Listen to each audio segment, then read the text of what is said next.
السلام عليكم ورحمة الله تعالى وبركاته. الله أكبر الله أكبر الله أكبر لا إله إلا الله والله أكبر الله أكبر ولله الحمد الله أكبر الله أكبر الله أكبر لا إله إلا الله والله أكبر الله أكبر ولله الحمد الله أكبر كبيرا والحمد لله كثيرا وسبحان الله وبحمده بكرة وأصيلا لا إله إلا الله والله أكبر الله أكبر ولله الحمد. റാഹത്തല്ലേ? അൽഹംദുലില്ലാഹ്. കുറഞ്ഞ സമയത്തിൽ കൂടുതൽ കാര്യങ്ങൾ എന്ന മനോഹരമായ ആശയവുമായി വീണ്ടും നമ്മൾ ഒരുമിച്ച് കൂടിയിരിക്കുകയാണ്. കൽമ നിറച്ച് ദുആ ചെയ്യുന്നവർ, മറ്റുള്ളവരിലേക്ക് എത്തിച്ചു കൊടുക്കുന്നവർ, ഇതിനുവേണ്ടി പരിശ്രമിക്കുന്നവർ, ദുആ ചെയ്യുന്നവർ, നമ്മോട് ദുആ കൊണ്ട് വസിയത്ത് ചെയ്തവർ എല്ലാവർക്കും എല്ലാവിധ ഖൈറും ബറക്കത്തും അല്ലാഹ് പ്രദാനിക്കുമാറാകട്ടെ. സന്തോഷത്തോടെയുള്ള സമാധാനത്തിലുള്ള ജീവിതം നമുക്ക് എല്ലാവർക്കും അനുഗ്രഹിക്കുമാറാകട്ടെ. ദുൽഹിജ്ജയുടെ പെരുന്നാൾ കഴിഞ്ഞു. അയ്യാമു തശ്രീഖിന്റെ രണ്ടാമത്തെ പകലിലാണ് നാം ഉള്ളത്. ഇന്നലെ നമ്മൾ പറഞ്ഞിരുന്ന ഒരു കാര്യമാണ് ഇബ്രാഹിം നബിയുടെ ചരിത്രം ഒന്ന് മനസ്സിലാക്കണമെന്നുള്ളത്.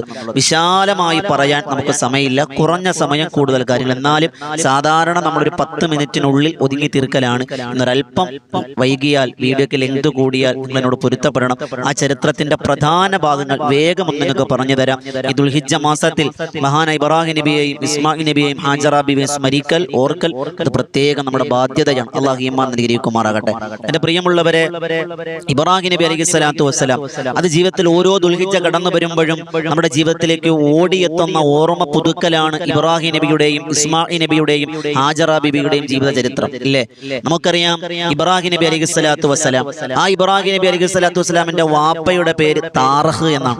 നമ്മൾ കേട്ടിരിക്കുന്നത് ആസർ എന്നാണ്. അല്ല, ആസർ വല്യുപ്പയാണ്. യഥാർത്ഥ പിതാവ് താറഹാണ്. താറഹ് മരണപ്പെടുമ്പോൾ ഉത്തരവാദിത്വം ഏറ്റെടുക്കുന്നത് ആരാണ്? ആസറാണ്. അതുകൊണ്ടാണ് ചരിത്രത്തിൽ ആസർ എന്നറിയപ്പെടുന്നത്. യഥാർത്ഥത്തിൽ വാപ്പയാകുന്നത് താറഹ് എന്നും ഉമ്മയുടെ പേര് ഉമൈല എന്നുമാണ്. ഇബ്രാഹിം നബിയുടെ ഉമ്മയുടെ പേര് ഉമൈല എന്നാണ്. അങ്ങനെ ഉമൈല എന്നവരുടെയും താറഹ് എന്നവരുടെയും മകനായിട്ടാണ് ഇബ്രാഹിം നബി അലൈഹിസ്സലാത്തു വസ്സലാം ബാബിലോണിയിൽ ജനിച്ചു വീഴുന്നത്. ആ ജനിച്ചു വീഴുമ്പോൾ ആ നാടിന്റെ അവസ്ഥ വല്ലാത്ത അവസ്ഥയാണ്. ചരിത്രകാരന്മാർ എഴുതി വച്ചിട്ടുണ്ട്, ഭീകരാം ബഹുദൈവത്വം വാണിടുന്ന കാലഘട്ടം, വീര്യമുള്ള മാനുഷത്വം വേരറുത്ത സമയത്തിലായി ബാബിലോണ് നാട്ടിൽ കലദാനിയ വീട്ടിൽ അലങ്കാര ഖലീലാം ഇബ്രാഹിം നബി, ആകെ ലോകം വാഴ്ത്തിടുന്ന ഖലീലുള്ളാവേ എന്നും നാദനിറയവനേകിയുള്ള നബിയുള്ളാവേ.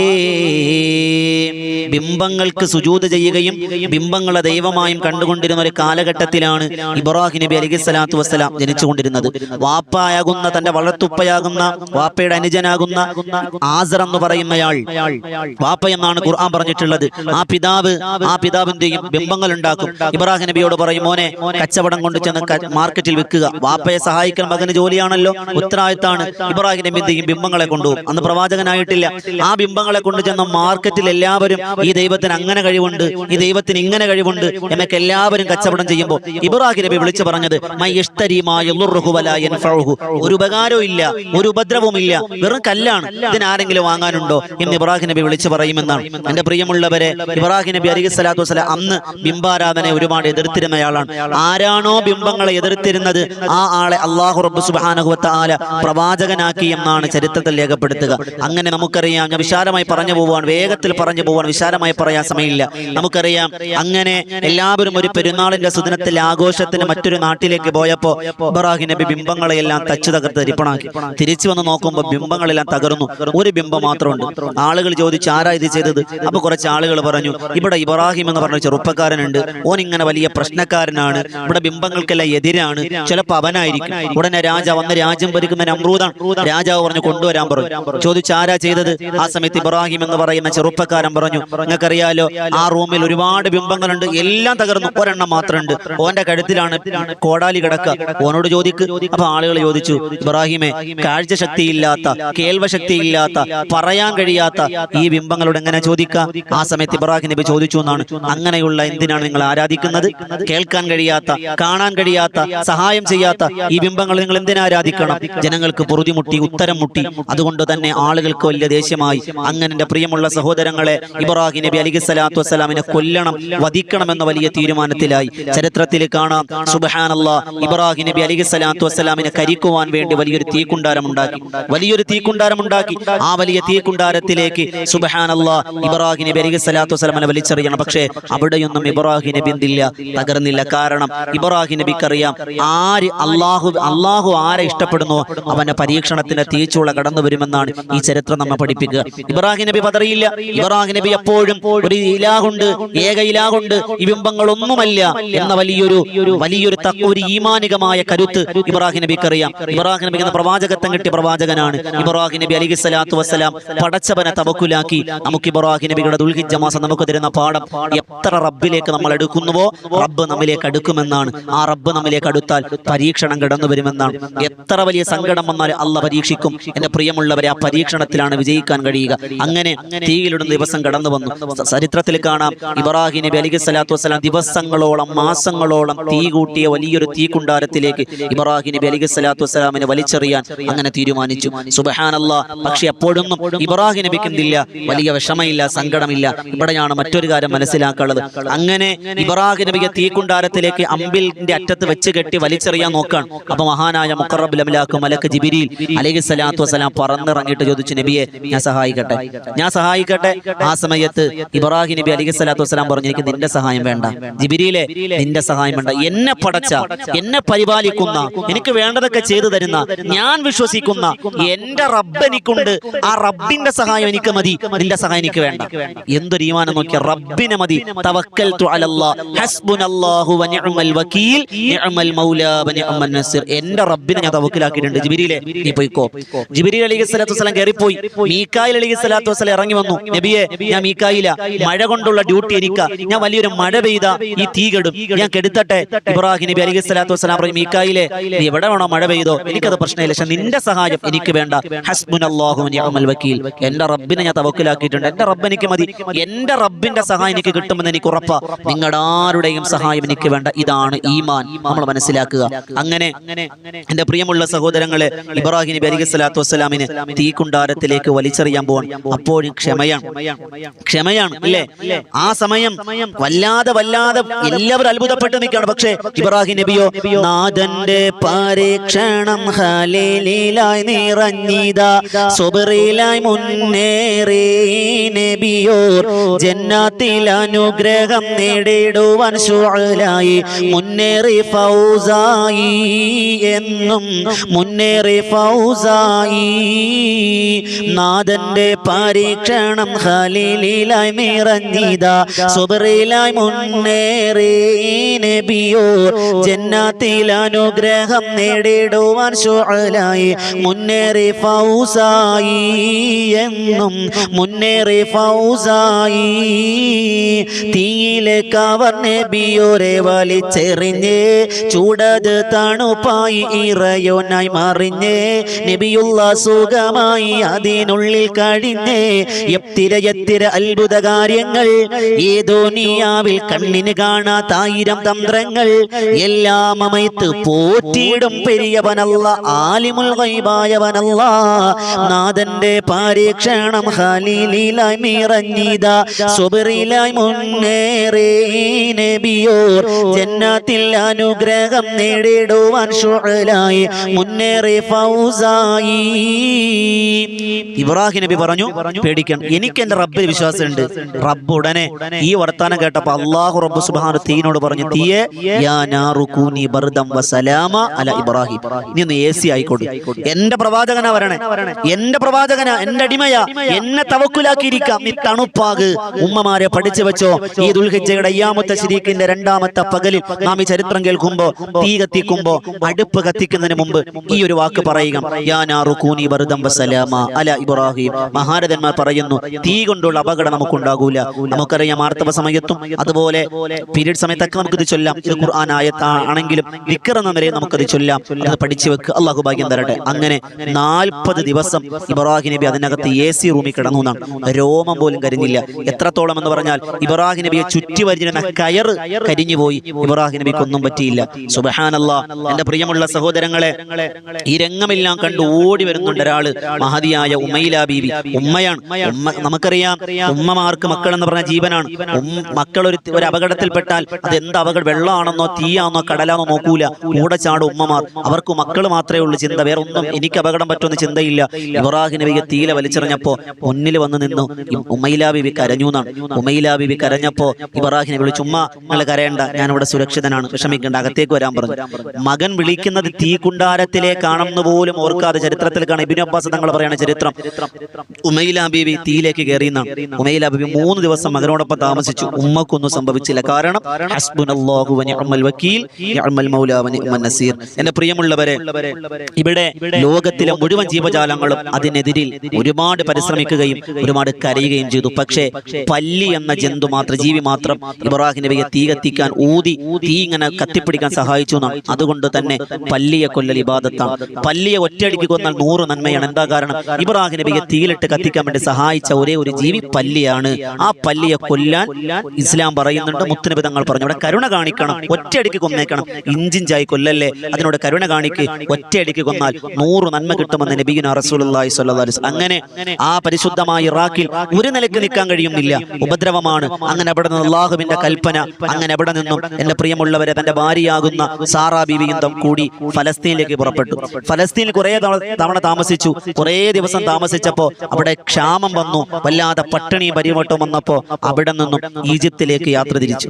ഈജിപ്തിലേക്ക് യാത്ര നമുക്കറിയാം, ഈജിപ്ത്, ആ മിസ്ർ എന്ന് പറയുന്ന നാട് അത്ഭുതങ്ങളുടെ നാടാണ്. മഹാനായ യൂസുഫ് നബി അലൈഹി സ്വലാത്തു വസ്സലാമിന്റെ ചരിത്രങ്ങൾ പറയുന്ന മണിമുത്ത് സുലൈഖാന്റെ മനതാരിൽ കവർന്നോര മുഹബത്തിൻ കഥയാണേ യൂസുഫിൽ മേനിച്ചൊറുക്ക് കണ്ട് മതം കൊണ്ട് കൊതിപ്പുണ്ട മോഹിച്ച കഥയാണേ ഭേദം ഓതിയ പൊരുളാണേ 14 രാവിനൊത്ത കതിർവട്ട മുഖവും പകലൊളി തിളങ്ങുന്ന തളിർനെറ്റിത്തടവും പുരുഷത്വം തുളുമ്പുന്ന വിരിമാറിനഴകും നിറഭംഗിയൊളിവാണേ യൂസഫ് നബിക്കല്ല കൊടുത്താനേ എന്നും സ്വന്തമാക്കി കൊണ്ടുവന്നതും ശരിയാണേ എന്നും അഹ്സനുൽ ഖസസ് എന്ന കിസയാണേ.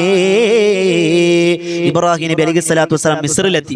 എന്റെ പ്രിയമുള്ള, അന്ന് അവിടെ രാജ്യം ഭരിച്ചുകൊണ്ടിരുന്നത് സിനാൻ ബിൻ അൽവാൻ എന്ന രാജാവ്. ആ രാജാവിന് പ്രശ്നമുണ്ട്, സുന്ദരിയായ ഏത് പെണ്ണിനെ കണ്ടാലും കയറി പിടിക്കും. മഹദിയായ സാറാ ബീബി നബി തങ്ങളുടെ ഇബ്രാഹിം നബിയുടെ ഭാര്യയാണ്, വലിയ സുന്ദരിയാണ്. ആ ഭാര്യയെ കണ്ടപ്പോ, പെണ്ണിനെ കണ്ടപ്പോ കയറി പിടിക്കാൻ തോന്നി. പക്ഷെ അത്ഭുതം എന്ന് പറയട്ടെ, പിടിക്കാൻ വേണ്ടി അടുത്തേക്ക് വരുമോ അപ്പൊ പ്രതിമയാവും, കൈ പിൻവലിക്കോ പ്രശ്നമില്ല. അൽവാന് മനസ്സിലായി ഇത് സാധാരണ പെണ്ണല്ല. അങ്ങനെ ഞാൻ ഓടി പറഞ്ഞു കേട്ടോ. അപ്പൊ എന്ത് ചെയ്തു, ഒരു അടിമ സ്ത്രീയെ കൊടുത്തു. മഹദിയായ ഹാജറ എന്ന് പറയുന്ന പേരുള്ള ഒരു പെണ്ണിനെ, ഒരു അടിമയെ റളിയല്ലാഹു അൻഹ അവർക്ക് ആർ കൊടുത്തു? 2 പേർക്ക് സമ്മാനമായി കൊടുത്തു. എന്റെ പ്രിയമുള്ള സഹോദരങ്ങളെ, രാജാവ് ഒരു സമ്മാനം കൊടുക്കാൻ സാറാ ബീബിയെ ചരിത്രത്തിൽ കാണാം. സമ്മാനങ്ങളായി അടിമകളിൽ നിന്നും കിബിത്തിയതുമായി റബ്ബ് റഹ്മാന്റെ വിധികളതുമായി തിരുദൂതരിലായി എത്തുന്നു നസ്റായി ഏകുന്നു നബിയോർക്ക് പ്രശ്നങ്ങൾ ഒരുപാട് ഏതിലും നേടുന്നു വിജയങ്ങൾ ഒരുപാട്. ബീവി ഹാജറയും കൂടുന്നു നബിയോട് ഏകുന്നു ജീവിതം എന്നെന്നും വിളയോട്. പ്രിയമുള്ളവരെ, അങ്ങനെ നബിക്ക് ആര് ഹാജറ എന്ന് പറയുന്ന ഒരു പെണ്ണിനെ അടിമ സ്ത്രീയായിട്ട് നൽകി. അവരങ്ങനെ 2 പേരിങ്ങനെ ജീവിക്കാണ്. ഫലസ്തീനിലേക്ക് ഒരു മടങ്ങിപ്പോയി. ഈജിപ്തിൽ നിന്ന് വീണ്ടും ഫലസ്തീനിലേക്ക് മടങ്ങിപ്പോയി. അങ്ങനെ താമസിക്കുമ്പോൾ കുടുംബത്തിൽ ഒരേ ഒരു സങ്കടം. ഇബ്രാഹിം നബി അലൈഹി സ്വലാത്തു വസ്സലാമിന് എന്തില്ല? മക്കളില്ല. ഹാജറ ബിബിക്ക്, സാറാ ബിബിക്ക് 70 വയസ്സ്, ഇബ്രാഹിം നബി അലൈഹി സ്വലാത്തു വസ്സലാമിനോ 92 വയസ്സാണ് എന്ന് ചരിത്രത്തിൽ കാണാം. സുബ്ഹാനല്ലാഹ്. എന്റെ പ്രിയമുള്ളവരെ, മഹദിക്ക് പ്രായം 70 വയസ്സാണ്. അവർക്ക് അങ്ങനെ അല്ലാതെ സങ്കടം. ലോക ചരിത്രത്തിൽ ആദ്യമായി ഒരു ഭാര്യ ഭർത്താവിനോട് പറയാ, എന്റെ പെർമിഷൻ ഉണ്ട്, ധൈര്യമായി നമ്മുടെ കൂടെ കൂടിയ ഹാജറ ബീവിയില്ലേ, ആ ഹാജറ നിങ്ങൾ വിവാഹം കഴിച്ചോളി. ഞാനല്ലേ പ്രസവിക്കാതുള്ളൂ, ഓള് പ്രസവിക്കും, നമുക്കൊരു കുട്ടിയെ കിട്ടൂലേ, എനിക്ക് സന്തോഷമാണ്. ഒരു ഭാര്യ ഭർത്താവിനോട് പറയാം. ഇത് കേൾക്കുമ്പോൾ എന്റെ ഭർത്താക്കം ചിന്തിക്കും, അങ്ങനെ ഒരു ഭാര്യ നമുക്ക് കിട്ടിയെങ്കിൽ റബ്ബേ, ചിന്തിക്കണ്ട. അള്ളാഹു നമ്മുടെ ജീവിതത്തിൽ വറക്കത്ത് അനുഗ്രഹിക്കുമാറാകട്ടെ. അങ്ങനെ സാറാ ബീവിയുടെ അനുവാദ പ്രകാരം ഇബ്രാഹിം നബി അലൈഹി സ്വലാത്തു വസ്സലാം ആരെ? ഹാജറ ബീവി വിവാഹം കഴിച്ചു. അന്ന് മുതൽ അവർ ദുആ ചെയ്തു, റബ്ബി ഹബിലി മിനസ് സ്വാലിഹീൻ ഫബശ്ശിർനാഹു ബിഗുലാമിൻ ഹലീം, പടച്ചവനെ ഒരു കുട്ടിയെ തരണേ. അങ്ങനെ അല്ലാഹു ഒരു എന്ത് ചെയ്തു? ഒരു സന്താനത്തെ കൊടുത്തു. ഏതാ സന്താനം? ഇബ്രാഹിം നബിക്ക് മഅദി ഹജറയിൽ ജനിക്കുന്നു ഇസ്മാഈൽ എന്ന അഹദിന്റെ റിളയാൽ വളരുന്നു ബൈത്തിൽ സൂറുറായി ഇദാഹ്ലിൽ. കനിമോന്റെ വളർച്ച അതിവേഗമുയർച്ച വരുത്തിയ സാറായിൽ റബ്ബിൽ അമറാലെ ഉടനടി മാറി ബലതും ഇറയോനിൽ തവക്കുലുമായി. ഇബ്രാഹിം നബിക്ക് മഹദി ഹജറയിൽ ജനിക്കുന്നു ഇസ്മാഈൽ എന്ന അഹദിന്റെ റിളയാൽ വളരുന്നു ബൈത്തിൽ സൂറുറായി ഇദാഹ്ലിൽ. രണ്ടുപേരും, രണ്ടുമ്മയും ഒരു വാപ്പയും ഒരു കുഞ്ഞും. പക്ഷേ സാറാ ബീബി ഇങ്ങനെ പ്രസവിച്ച് കുഞ്ഞിനെയൊക്കെ വളർത്തുമ്പോൾ, ഹാജറ ബീബി പ്രസവിച്ച് ഇങ്ങനെ കുട്ടിയൊക്കെ വളർത്തുമ്പോൾ സാറാ ബീബി എടുക്കും, ഓമനിക്കും. എന്നാലും മനസ്സിലൊരു അസൂയ. ഭർത്താവിന് ഇനി ഹാജറ ബീബിയോട് ഇഷ്ടം കൂടിയാലോ, ഒരു അസൂയ മനസ്സിൽ വന്നപ്പോൾ അള്ളാഹ്ക്ക് കാര്യം മനസ്സിലായി. എന്ത് ചെയ്തു? അള്ളാഹ് ഇബ്രാഹിം നബിയോട് പറഞ്ഞു, ഇബ്രാഹിം നബിയെ, ഇനി ഇവിടെ നിന്നാൽ ശരിയാവൂല, കുറച്ച് കുടുംബ കലഹമൊക്കെ ഉണ്ടാവും, ഒരു കാര്യം ചെയ്യും, ഉമ്മയെയും ഹാജറ ബീവിയും മകനെയും മക്കയിൽ കൊണ്ടു ചെന്നാക്കുക, നിങ്ങൾ തിരിച്ചു വരിക. സുബ്ഹാനല്ലാഹ്. എന്റെ പ്രിയമുള്ളവരെ, അങ്ങനെ മക്കയിലേക്ക് പുറപ്പെടാൻ പ്രസവിച്ച് ഏതാനും മാസങ്ങളെ ആയിട്ടുള്ളൂ, നേരെ പുറപ്പെടാൻ. സുബ്ഹാനല്ലാഹ്. അന്ന് ഇന്ന് കാണുന്ന പോലെ മക്ക ഇല്ല, കാടാണ്, കൊടുമ്പനം, കെട്ടിടങ്ങളില്ല, വെറും ഘോര വനങ്ങളാണ് അന്നത്തെ ചരിത്രം. അന്ന് ഇബ്രാഹിം നബിയും ഹാജറ ബീവിയും മക്കയിലെത്തിയപ്പോ അവിടുത്തെ ചരിത്രം കാണാം. ഒരു തുള്ളി ജലമില്ല, ഒരു പേരും തുണയില്ല, മണൽ കാട്ടിൽ അണഞ്ഞല്ലോ ഹാജറ ബീവി, മകന ഇസ്മാഈൽ നബി എന്ന കനക കട്ടി.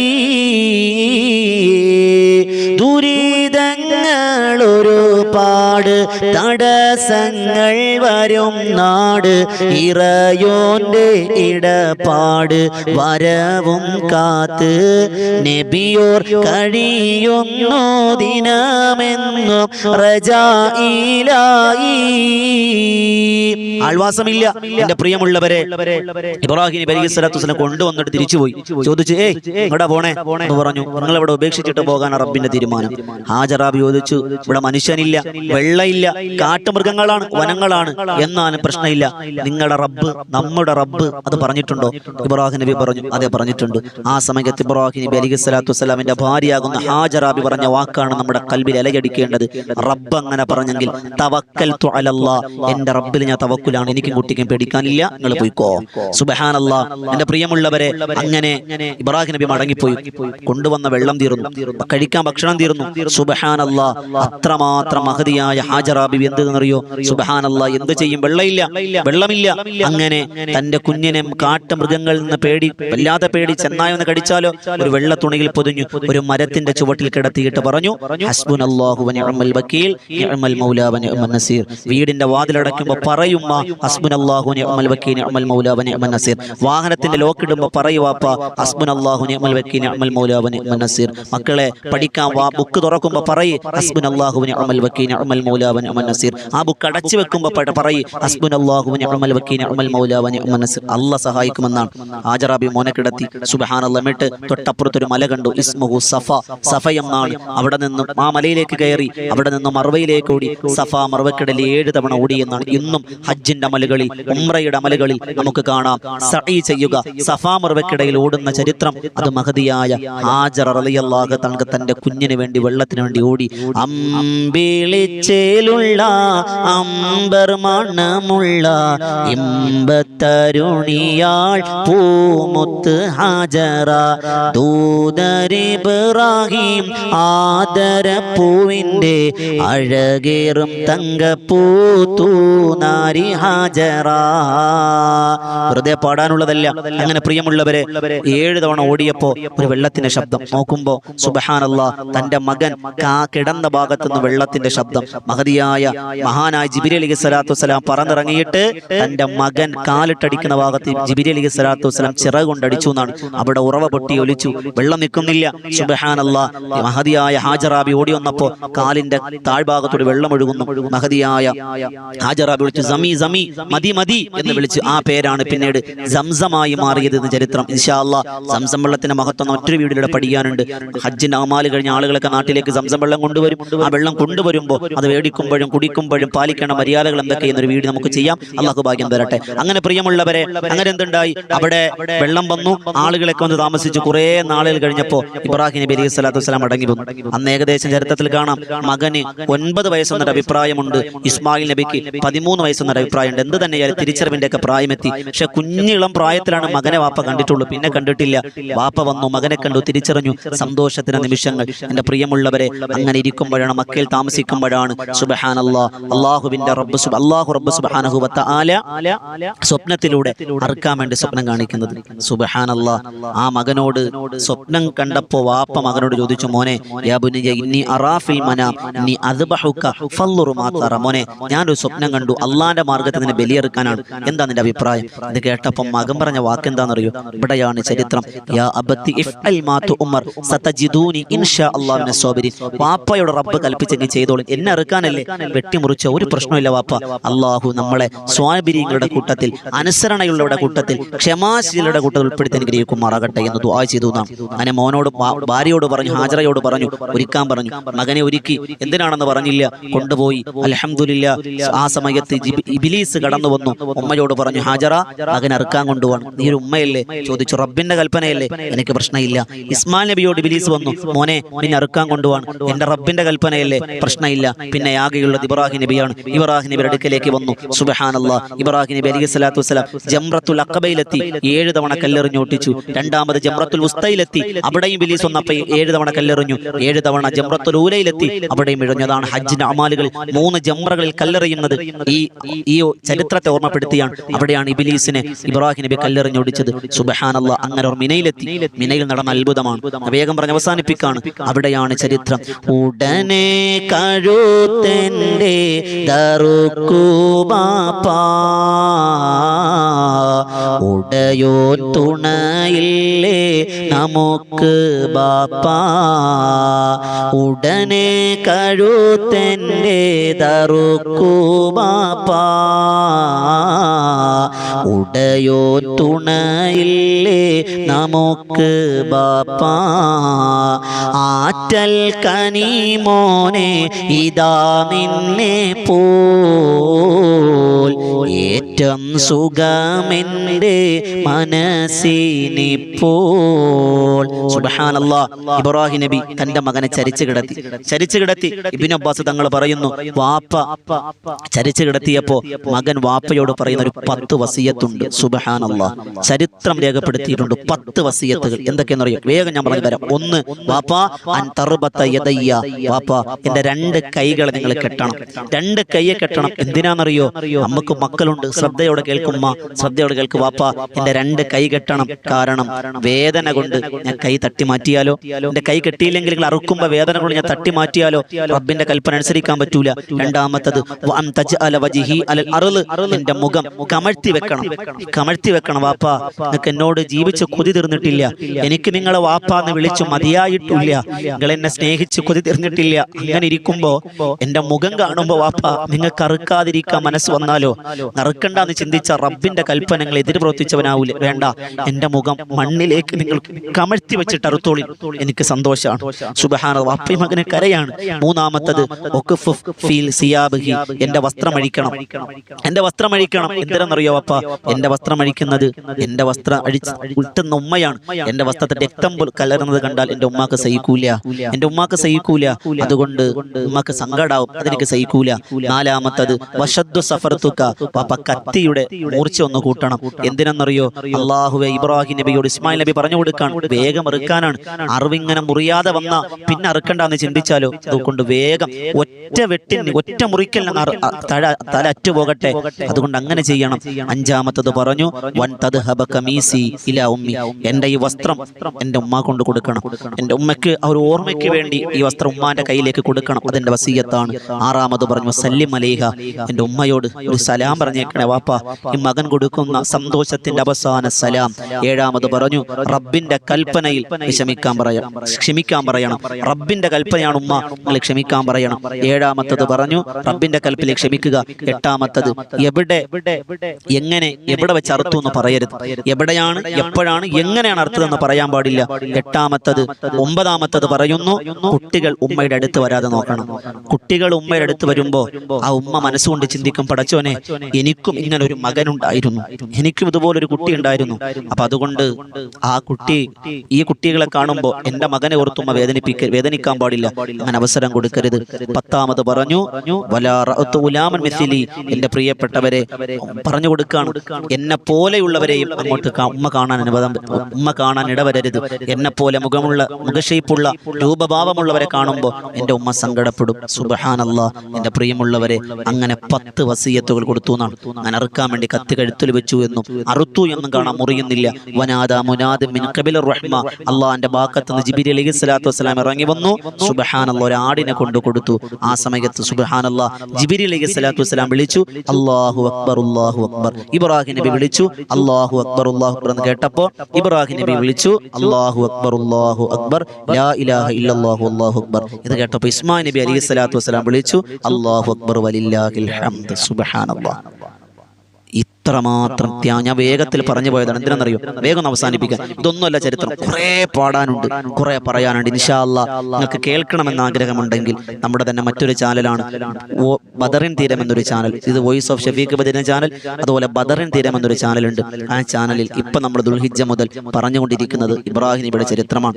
വളരെ വിശാലമായി ഓരോ സംഭവങ്ങളും പാട്ടിലൂടെ നിങ്ങൾക്ക് പറഞ്ഞു തരുന്ന ഒരു മജ്ലിസാണ്. രാത്രി 9 മണിക്ക് ബദറിൻ തീരം എന്ന യൂട്യൂബ് ചാനലാണ് ആ മജ്ലിസ് ഉള്ളത്. കഴിയുന്നവരൊക്കെ ആ മജ്ലിസിൽ പങ്കെടുക്കാം. അതിന്റെ ലിങ്ക് താഴെ കൊടുത്തിട്ടുണ്ട്. നിങ്ങൾ എല്ലാവരും ബദറിൻ തീരം എന്ന മജ്ലിസിൽ പങ്കെടുക്കും. ഇബ്രാഹിം നബിയുടെ, ഇസ്മായിൽ നബിയുടെ, ഹാജറയുടെ ചരിത്രം ഇതിനേക്കാൾ വിശാലമായി ഓരോ സന്ദർഭത്തിനൊത്ത പാട്ടുകളൊക്കെ പാടി ചരിത്രം പറയുന്ന ഒരു മജ്ലിസാണ്. അള്ളാഹ് കബൂലാക്കട്ടെ. ഒരുപാട് ആളുകൾ നമ്മളോട് ദുആ കൊണ്ട് വസിയത്ത് ചെയ്തിട്ടുണ്ട്. എല്ലാവർക്കും ഹൈറും ബറക്കത്തും കൊടുത്ത് അനുഗ്രഹിക്കുമാറാകട്ടെ. ഒരു ബറക്കത്തിന് വേണ്ടി പ്രധാന ഭാഗം പറഞ്ഞു പോയതാണ്. ഇനിയും ഒരുപാട് ചരിത്രം, കഅബ പുതുക്കിപ്പണിഞ്ഞ ചരിത്രം, ഇസ്മായിൽ നബിയുടെ വിവാഹമൊക്കെ നമുക്ക് പറയാനുണ്ട്. അതൊക്കെ ഇൻഷാ അല്ലാഹ് അതിലൂടെ നമുക്ക് പറയുന്നുണ്ട്, കേൾക്കാം. അള്ളാഹു ഭാഗ്യം തരട്ടെ. നിങ്ങൾ ദുആരക്ക് പുതിയ ഒരു അറിവുമായി വീണ്ടും കണ്ടുമുട്ടാം. ദുആ വസിയത്തോടെ. അസ്സലാമു അലൈക്കും വറഹ്മത്തുള്ളാഹി തആല വബറകാതുഹു.